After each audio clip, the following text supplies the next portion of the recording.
Bom dia a todos. Obrigado, Carlos, pela apresentação e obrigado a todos por participarem do nosso seminário de hoje. Como o Carlos mencionou, hoje a gente vai falar sobre água no solo, em específico sobre curvas de retenção de água e como que a gente pode, que tipo de informação que a gente consegue tirar de uma curva de retenção, por exemplo.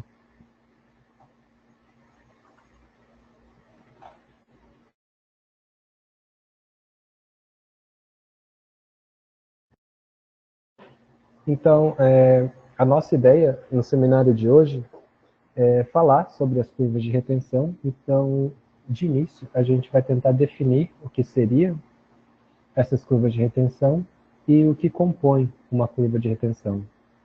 Então, a gente vai falar de duas variáveis relacionadas à água no solo, que são a umidade e o potencial hídrico. E também depois a gente vai falar sobre alguns métodos de medição, alguns instrumentos disponíveis no mercado que auxiliam na criação dessa curva de retenção de água. E, por fim, alguns casos, alguns casos práticos que a gente vai trazer para mostrar um pouco da importância dessas curvas de retenção de água.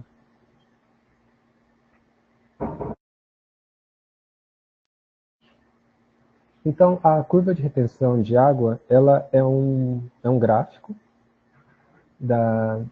que tem relação com a água presente no solo, e por ser um gráfico, ela vai relacionar duas variáveis aqui, uma no eixo x e uma no eixo y.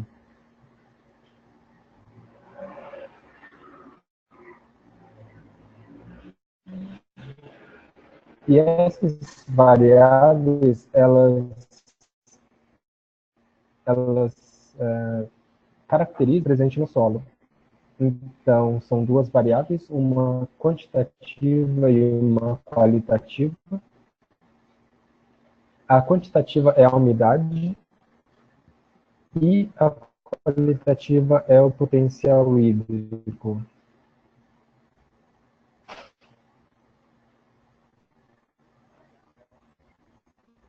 Então, primeiro a gente vai tentar definir rapidamente o que seria a umidade do solo.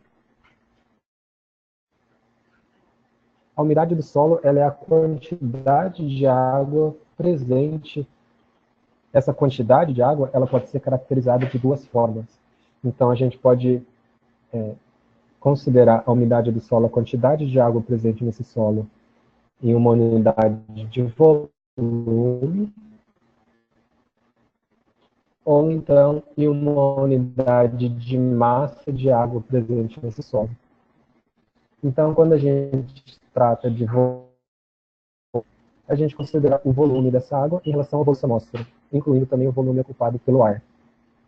Já quando a gente trata da massa da água, a gente ignora a participação do ar na nossa conta e considera a massa da água em relação à massa dos sólidos presentes no solo.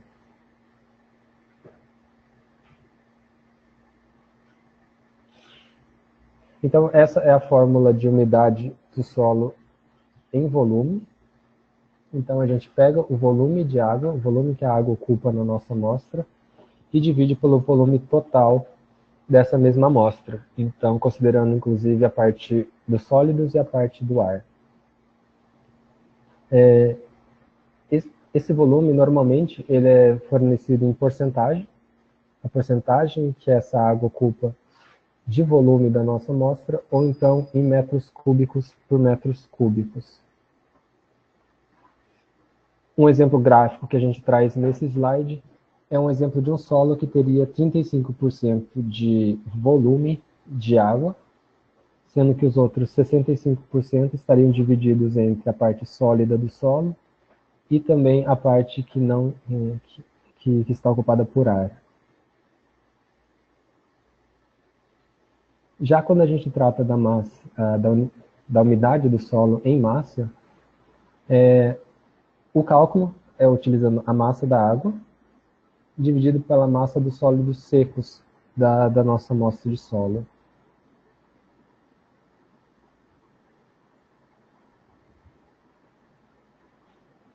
E agora a gente vai definir rapidamente o que seria o potencial hídrico, que é a segunda variável que é utilizada para a criação da curva de retenção de água no solo, que é a variável qualitativa da água do solo. Então, o potencial hídrico ele não tem relação com a quantidade, ele não define a quantidade de água presente nesse solo, mas o seu estado, a sua energia. Então, seria uma energia, seria um estado que essa água se encontra no solo. Então, quanto mais presa essa água estiver no solo, menor o potencial hídrico, que é a nossa variável em questão. Ou seja, a gente precisaria colocar mais energia no sistema para retirar essa água e fazer a utilização dela. Isso para a gente, no sistema planta, solo, atmosfera, é importante para determinar a disponibilidade da água para a utilização biológica, pelas plantas, pelos micro-organismos, e também para determinar o fluxo da água no nosso sistema, da onde ela vai para onde ela vai. Normalmente o potencial hídrico utiliza uma unidade de energia dividido por massa, volume ou peso, ou também uma unidade de pressão. Comumente a gente encontra o Pascal, megapascal ou quilopascal, bars, milímetros de água, metros de água. E é uma variável que precisa de uma referência, então ela é sempre comparada com uma referência, que no nosso caso é a água pura e livre, que teria o potencial hídrico de 0. O potencial hídrico ele é uma variável formada por outras 4 componentes. Então, o potencial hídrico do solo é composto pelo potencial mátrico, por exemplo, muito importante nos estudos de solo, que tem relação com as forças de adsorção da água no sistema. Também temos a componente gravitacional do potencial, que tem relação com a posição da nossa amostra em relação ao campo gravitacional.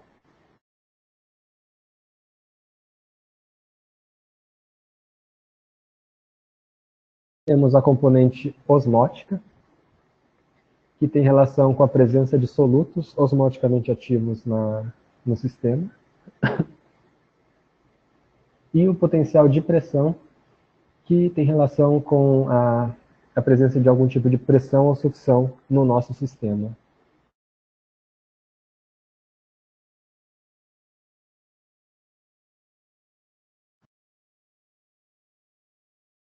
Então, a gente vai passar rapidamente pelas 4 componentes. A primeira delas é o potencial mátrico, que tem bastante importância no sistema, quando a gente considera o estudo de água no solo.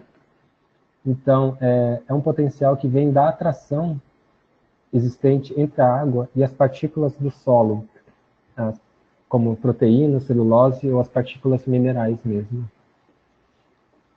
Então, a gente considera tanto as forças adesivas quanto as coesivas que prendem essa água no sistema e deixam ela menos disponível para o uso biológico.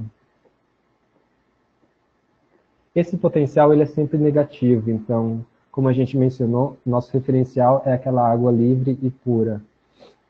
Então, à medida em que a água ela vai se prendendo às partículas sólidas do solo, a tendência é esse potencial mátrico ficar mais e mais negativo. Então, quanto mais negativo, menos disponível ela estaria presente, ela estaria para o uso biológico.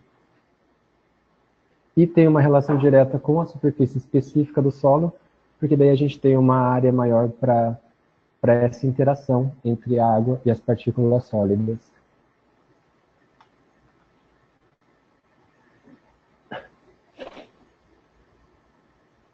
Então, aqui é um exemplo gráfico do que a gente mencionou anteriormente, que é essa interação entre as moléculas de água com com as partículas sólidas do solo. Então, existem essas forças de adesão que ligam as moléculas de água à superfície do solo, e também existe a própria força de coesão entre as próprias partículas, as moléculas de água.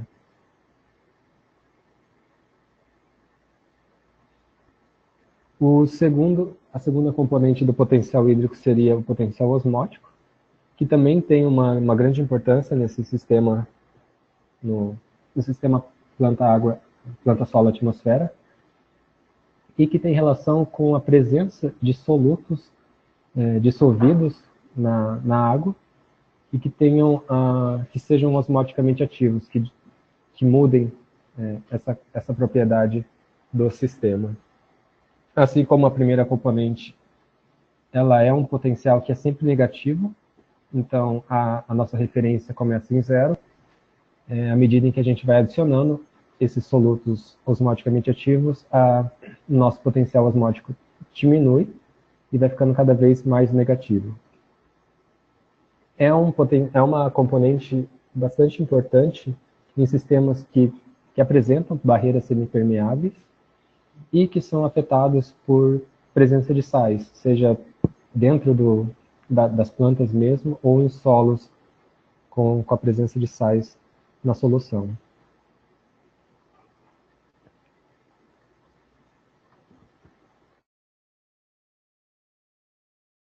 Esse é o esquema gráfico do que a gente apresentou anteriormente. Então, seria essa interação entre as moléculas de água e os solutos dissolvidos nessa água.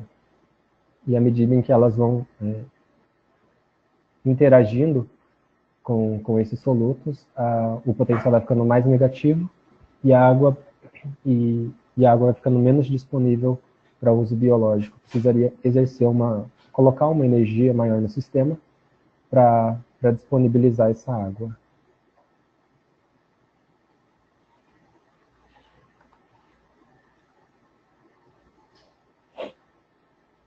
A terceira componente é o potencial de pressão.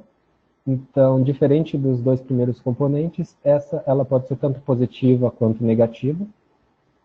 Então, a gente tem o nosso referencial que começa em zero, mas a gente pode ter potenciais tanto positivos quanto negativos, dependendo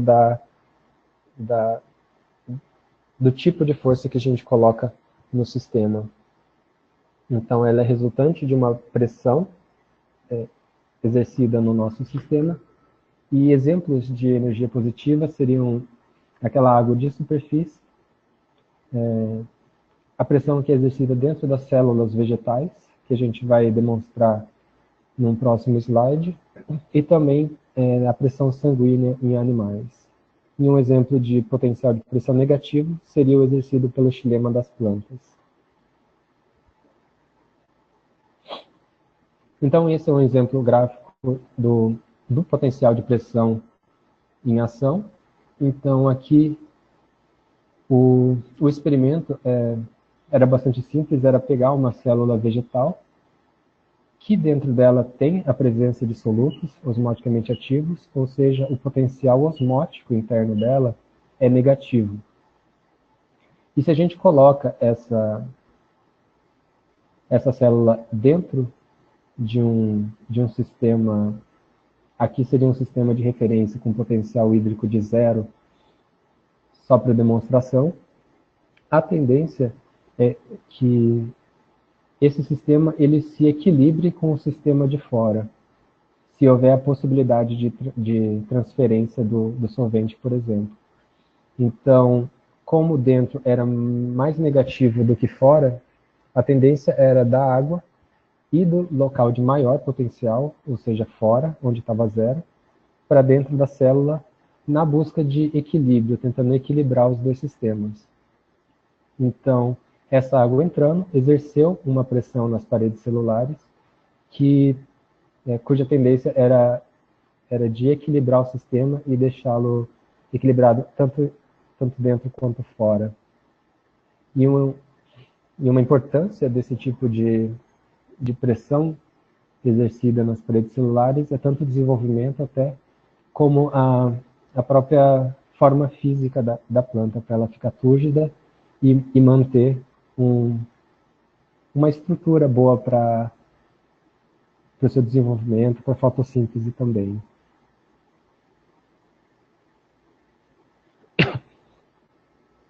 E, por fim, a gente tem o potencial gravitacional, que tem relação com a posição da nossa amostra em relação ao campo gravitacional. Esse potencial, essa componente também pode ser tanto positiva quanto negativa, e considera, a gente precisa de um ponto de referência. Se a nossa amostra estiver acima desse ponto de referência, o potencial gravitacional é positivo. Se ela estiver abaixo, ela é negativa.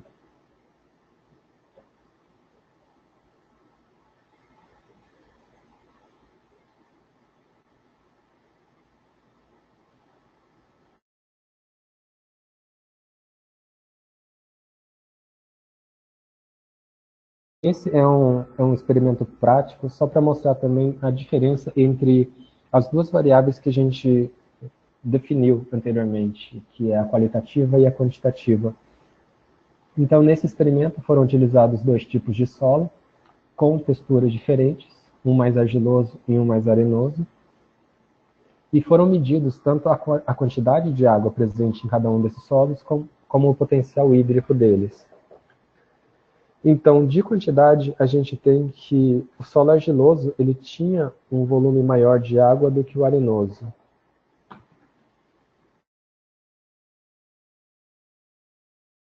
Só que quando a gente mediu o potencial hídrico, a gente determinou que o potencial hídrico do solo arenoso ele era maior do que do argiloso, ou seja, menos negativo do que o do solo argiloso. Então, se nós encostássemos essas duas amostras, a tendência é que a água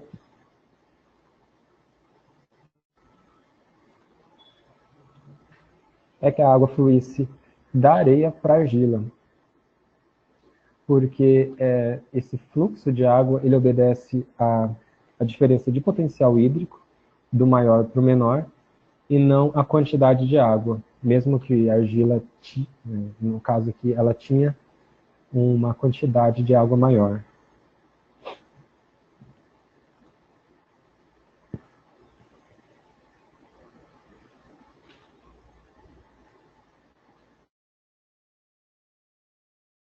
E um outro caso importante, né, nos estudos de potencial hídrico é o próprio transporte da água dentro das plantas, que também obedece a um diferencial de potencial hídrico. Então, a tendência é a água sempre ir do maior potencial para o menor potencial.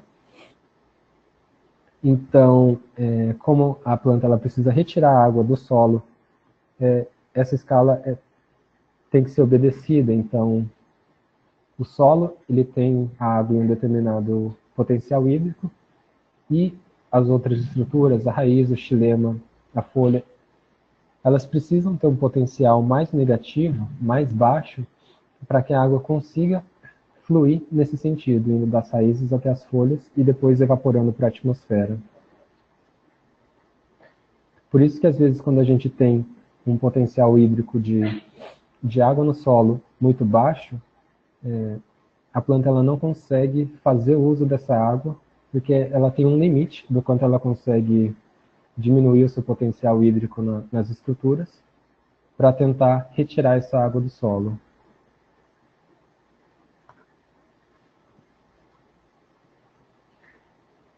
Então, em resumo desses dois exemplos, o importante foi perceber que é o potencial hídrico que determina tanto a direção quanto a taxa de fluxo da água.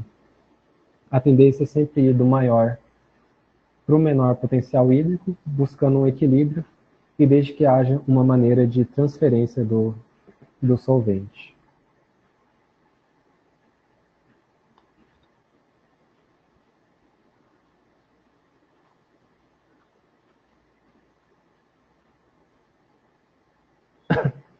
Aqui é um exemplo mais prático da irrigação, utilizando também essas duas variáveis. Então, esse gráfico é um monitoramento ao longo do tempo de uma produção de grama, e que foram utilizados sensores de potencial hídrico. Então, ao longo do tempo, a gente consegue determinar esse comportamento do potencial hídrico. Então, em determinados dias, o potencial hídrico ele cai abaixo até de 1 megapascal. Depois ele fica um bom tempo próximo de zero, aqui na capacidade de campo, e outros eventos. O interessante de se ter esses dados de potencial hídrico é que a gente tem a disponibilidade da água para a planta. Então, aqui a gente pode perceber que, por exemplo, nesse período maior aqui, onde a água ela ficou na capacidade de campo, existia uma boa disponibilidade de água para o desenvolvimento das plantas. Alguns outros dias, o potencial hídrico ele caía, abaixo até de menos 200 kPa, e isso já seria suficiente para algumas plantas sofrerem com o estresse hídrico. Em alguns pontos chegaram até extremos próximos do ponto de murcha. E também existe o monitoramento dessa água no solo utilizando sensores de umidade. Nesse caso, o que a gente consegue com esse tipo de monitoramento é quantificar a água presente naquele solo. Então, aqui era a mesma área, só que com dados de umidade de solo, e o que a gente consegue desse tipo de monitoramento é determinar esse comportamento mesmo de quantidade de água no solo. Então, um dia chegou a 10%, no outro dia chegou a 45% de água no solo, depois teve um período mais estável, e é um tipo de informação que a gente não consegue com o gráfico anterior, essa quantidade de água presente no solo.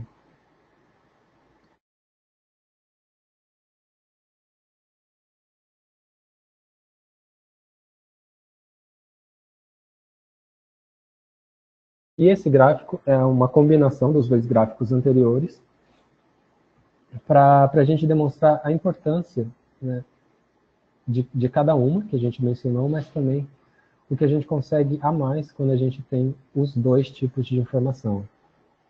Então, nesse gráfico, são os mesmos gráficos anteriores, só que sobrepostos e são da mesma área. Então, o interessante de ver com os dois gráficos juntos é determinar, de fato, qual é a quantidade de água que eu preciso colocar naquela área e se eu preciso ou não irrigar. Porque, por exemplo, aqui logo de início, a gente tem diferenças muito grandes de quantidade de água, de 45% para 20% de água, mas que no potencial hídrico não teve efeito. O potencial hídrico continuou indicando uma disponibilidade boa de água para a planta, próximo da capacidade de campo aqui. Ou seja, a gente poderia manter esse mesmo solo com 20% de água, que a disponibilidade seria a mesma do que com 45% de água. Isso economizaria irrigação ou até diminuiria problemas com lixiviação de nutrientes ou doenças fúngicas. Então, é esse tipo de controle de gerenciamento de irrigação que a combinação das duas informações nos oferece.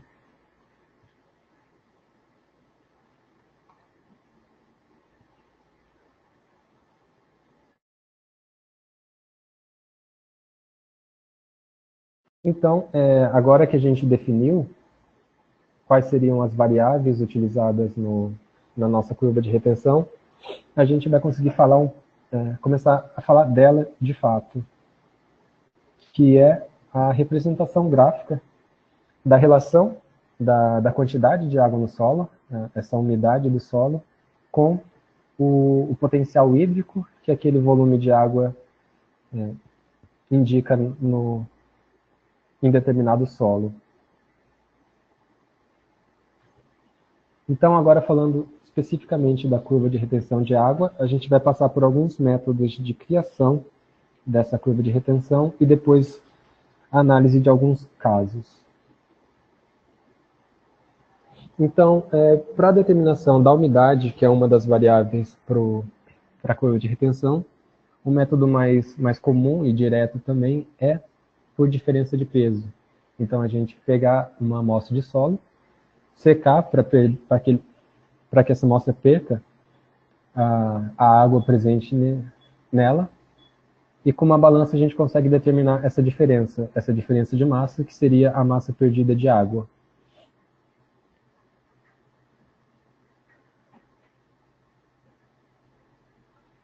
E com isso a gente consegue a umidade do solo em massa. Se a gente tiver o volume também da nossa amostra, a gente consegue transformar esse dado em umidade volumétrica. Já para a medição do potencial hídrico, existem os métodos mais tradicionais, que são as mesas de tensão e também os extratores de Richard. Nesse caso, a gente trouxe exemplos de alguns dos extratores. Então, são panelas mesmo que a gente coloca as amostras de solo em cima de placas porosas e exerce uma pressão definida nesse sistema. A gente fecha o sistema, exerce uma pressão definida, que é a que a gente deseja atingir nessas amostras de solo, e espera um tempo até que essas amostras se equilibrem com a pressão exercida. E uma vez que foi atingido esse equilíbrio, a inferência é que a pressão que a gente exerceu na amostra é, de fato, a pressão do potencial hídrico da amostra que estava dentro, já que elas entraram em equilíbrio.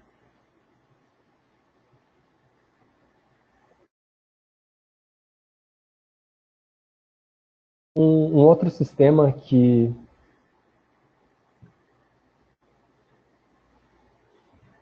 faz esse tipo de medição, nesse caso aqui não só do potencial hídrico, mas também da umidade do solo, é esse equipamento HYPROP que utiliza tensiômetros. Então, o princípio dele é a gente pegar essa amostra intacta de solo e colocar tensiômetros no interior dele para medir o potencial hídrico. E, ao mesmo tempo, esse sistema, essa amostra de solo, ela vai ficar em cima de uma balança de precisão, medindo a perda de água por evaporação.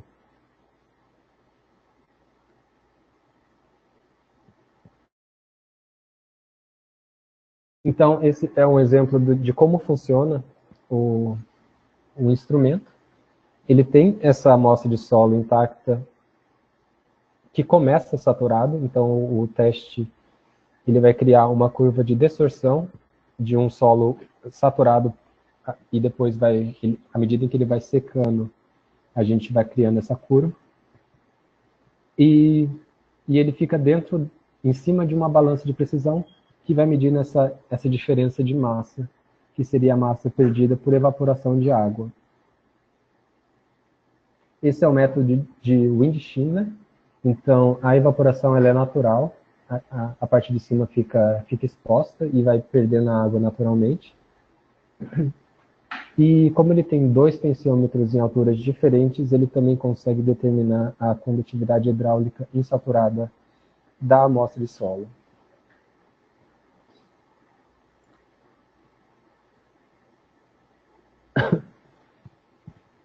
Esse é um exemplo de gráfico que o HYPROP ele oferece. Então, ele é um equipamento que, por trabalhar com tensiômetros, ele trabalha em solos úmidos, em solos próximos da saturação. Então, ele consegue oferecer uma resolução de dados muito boa, até mais ou menos menos 85, menos 100 kPa. Então, todos esses pontos são pontos em que ele leu o potencial hídrico e também leu a massa da nossa amostra. Depois, no final, a gente alimenta o software com a massa da nossa amostra seca, para que o software ele consiga automaticamente determinar esse volume de água da nossa amostra.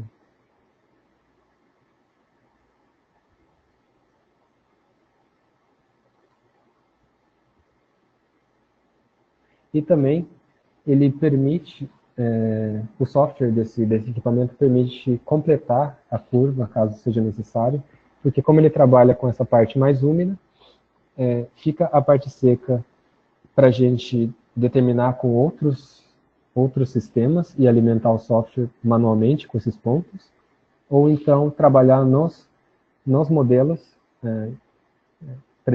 disponíveis no software para que ele estime essa outra parte da curva.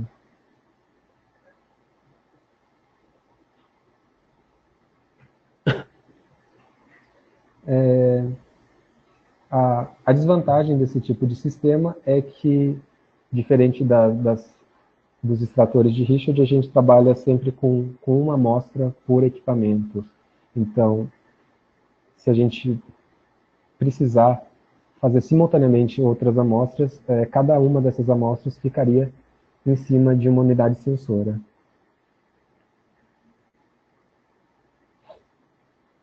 E aqui é um outro equipamento que também mede o potencial hídrico. Esse é o WP4, ele mede por ponto de orvalho. Então, o que a gente faz é colocar a amostra de solo dentro de uma cápsula e fechar numa câmara. Essa câmara ela vai entrar em equilíbrio, a amostra com o espaço acima dela, e a gente vai determinar, utilizando dois valores de temperatura, que são registrados por sensores do equipamento, a gente vai determinar a umidade relativa do vapor em cima da nossa amostra, que entrou em equilíbrio. Então, essa é uma imagem dessa câmara olhada de baixo para cima, e é aqui que a nossa amostra ela é fechada. Então, ela vai ter esse espaço vazio em cima dela para entrar em equilíbrio com a nossa amostra.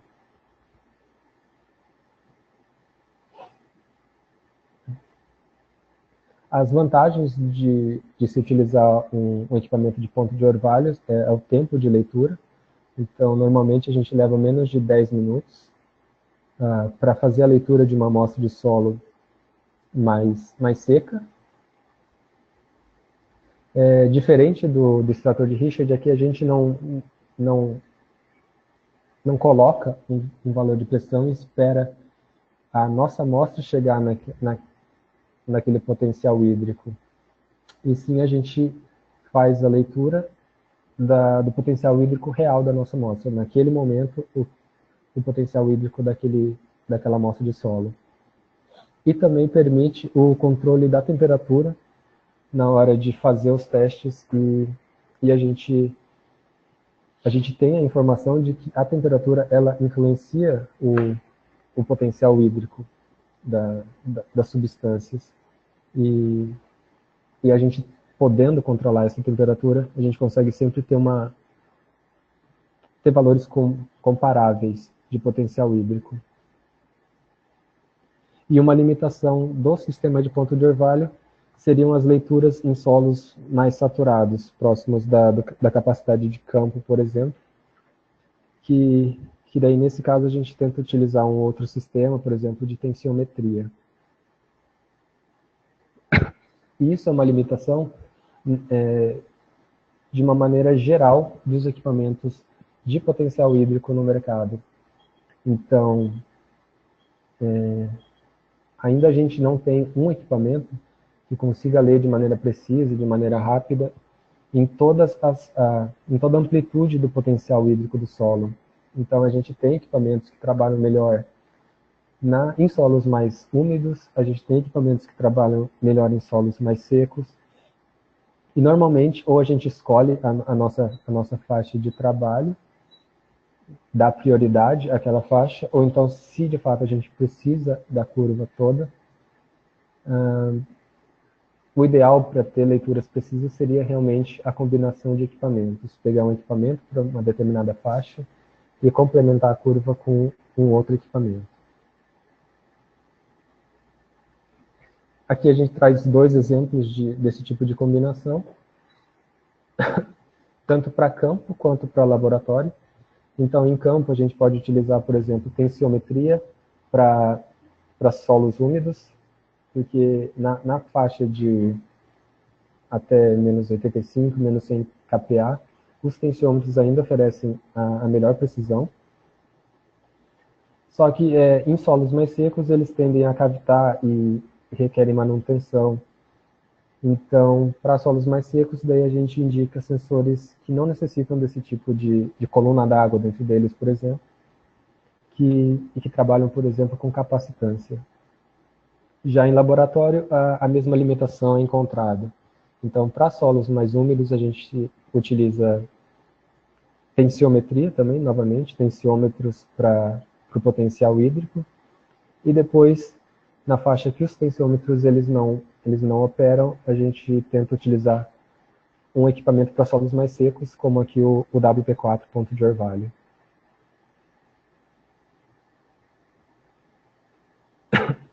Então, agora que a gente passou um pouco sobre alguns dos instrumentos disponíveis no mercado para a criação, para a geração dessa curva de retenção, a gente vai falar um pouco mais sobre alguns exemplos de informações que a gente consegue tirar dessas curvas.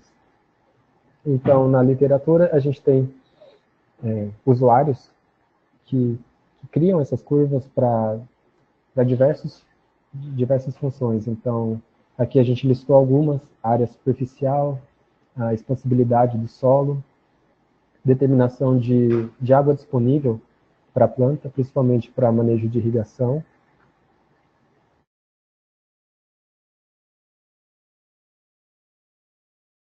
a determinação de porosidade, macro, meso e micro, e também condutividade hidráulica desse solo.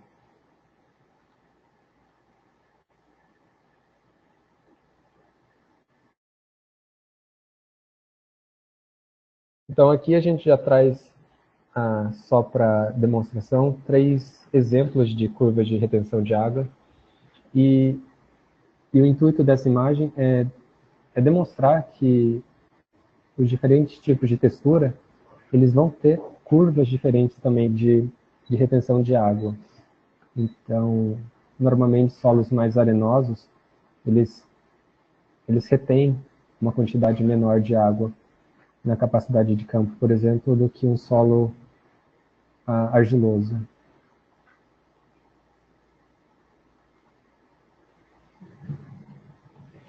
Uma diferença que a gente encontra também é o estado de compactação do nosso solo também influencia na forma da curva de retenção de água. Então, o mesmo solo, com diferentes níveis de compactação, teria uma curva de retenção diferente, de um formato diferente. Os estudos de água disponível. Então, novamente, é um gráfico que compara 3 tipos de textura de solo. E o que eles consideram água disponível seria essa diferença entre o ponto de murcha permanente, que é considerado o limite inferior de água disponível, e a capacidade de campo, que seria o limite superior de água que o solo consegue segurar. E o que a gente pode perceber nesse tipo de gráfico é que em solos mais arenosos, como nesse caso, a diferença desse ponto de murcha para a capacidade de campo, ela é bem menor. Então, a água disponível para a planta, ela é menor do que nos outros tipos de solo.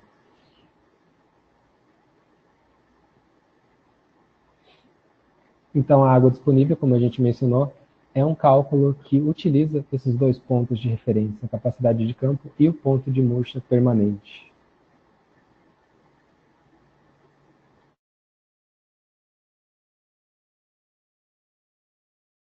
Essa figura é uma outra forma gráfica de colocar o que a gente mencionou anteriormente, comparando a água disponível em 2 tipos de solos de texturas diferentes. Então, num solo arenoso, a água gravitacional, que é aquela que se perde, aquela em excesso que se perde por gravidade, ela tem uma participação maior num solo arenoso do que num solo argiloso.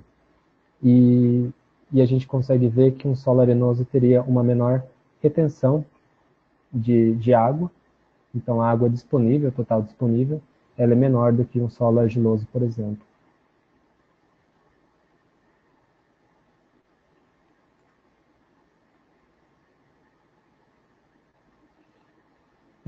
Um outro tipo de estudo que as curvas de retenção ultimamente têm demonstrado potencial para ajudar seria na classificação dos solos com relação à expansibilidade deles. Então, principalmente nos tipos de solo como os vertissolos, que tem essa característica de expandir e se contrair, estão sendo feitos alguns estudos para verificar se a gente consegue utilizar as curvas de retenção de água para esse tipo de classificação. Então, essa característica do solo de se expandir, ela causa danos para construções. Aqui no Brasil, e de maneira geral no mundo, eles ocupam um percentual baixo. Então, aqui ficaria mais presente ali na região Nordeste. E os estudos, apesar de ocuparem uma área global, relativamente pequena, eles são voltados para diminuir as perdas principalmente na área civil, de construção civil. Então, é o tipo de solo que pode destruir estradas, rodovias, construções, casas. E o intuito desses estudos é verificar se existe um potencial no uso das curvas de retenção, plotadas em unidades logarítmicas, para determinar o nível de expansibilidade daquele solo, e para isso eles compararam com um método tradicional, que é o Coley. A ideia, caso fosse possível utilizar esse tipo de ferramenta, era de agilizar o processo de classificação dos solos com relação à expansibilidade, porque o método tradicional, ele normalmente é bastante demorado. Então, esse é o primeiro caso que a gente traz aqui para demonstrar. Então, para esse estudo foram criadas categorias de acordo com a inclinação da curva. Então, é aquela curva de retenção que a gente criou, plotada em uma unidade logarítmica, e determinada a inclinação dessa curva. E dependendo da inclinação, do valor que ela der de inclinação, o solo ele é classificado em uma dessas 5 categorias, desde não expansivo até casos especiais, altamente expansivos.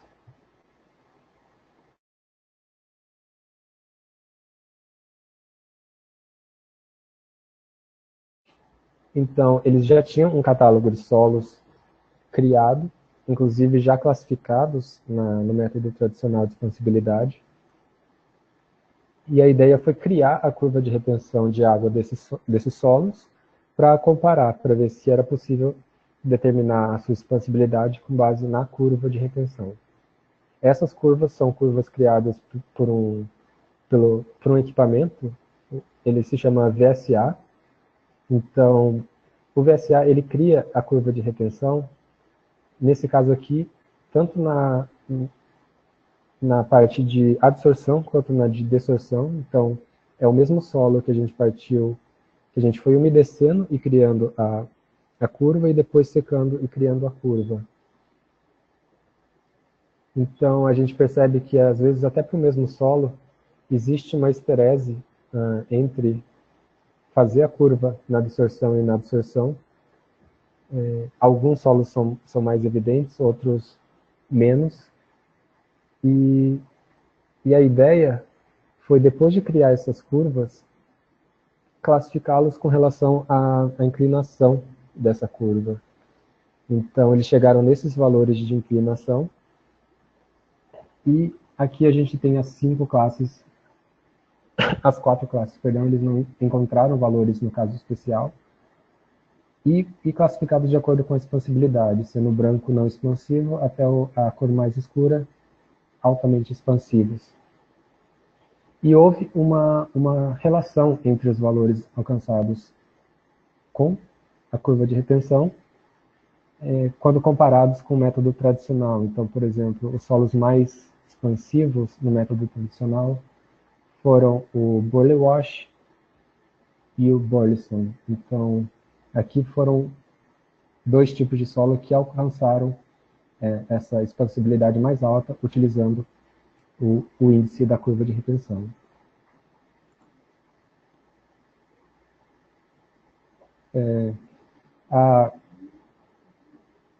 Existe uma certa relação entre os dois fatores, mas ainda eram estudos iniciais, então outros fatores precisariam ser considerados para melhorar essa relação entre os dois sistemas, mas a ideia aqui era realmente de jogar essa semente, de realmente iniciar os estudos para verificar se havia possibilidade, porque de fato criar a curva seria um método mais rápido do que o método tradicional. E para terminar, a gente traz um segundo caso, que demonstra a combinação de metodologias e a importância de se combinar essas metodologias.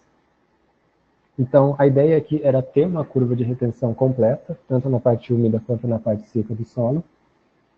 Então, como a gente viu, é difícil de utilizar um equipamento só para as duas partes da curva. Então, a ideia aqui era combinar dois instrumentos. Então, essa parte úmida foi criada com o Hyproc, que utiliza os tensiômetros, e depois a curva foi completada pelo ponto de orvalho. Em alguns tipos de solo, existe uma boa concordância quando a gente combina os dois pontos, a curva ela fica bastante uniforme. Existe uma combinação, uma junção muito boa entre as duas metodologias. E aqui o interessante de ver é que a curva na parte úmida foi feita na absorção e a parte seca foi feita na adsorção. E ainda assim houve uma boa junção das duas partes. Isso varia de solo para solo. Que já não é o caso desse solo,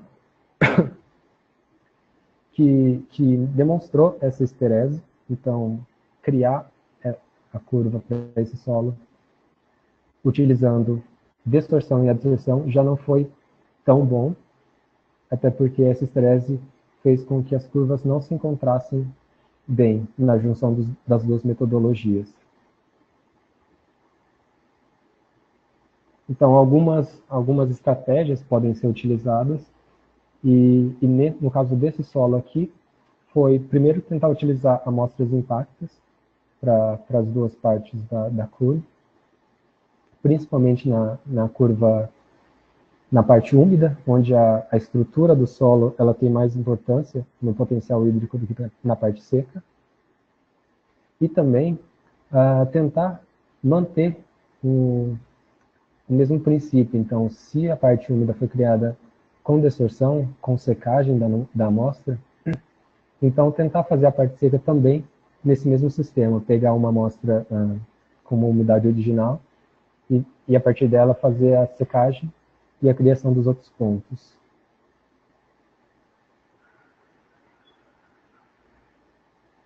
Aqui a gente traz a referência, principalmente dos dois casos demonstrados no final do nosso seminário. E a gente encerra por aqui a parte da apresentação. Eu queria aproveitar e agradecer novamente a presença de todo mundo. E agora a gente vai passar para a parte de perguntas e respostas.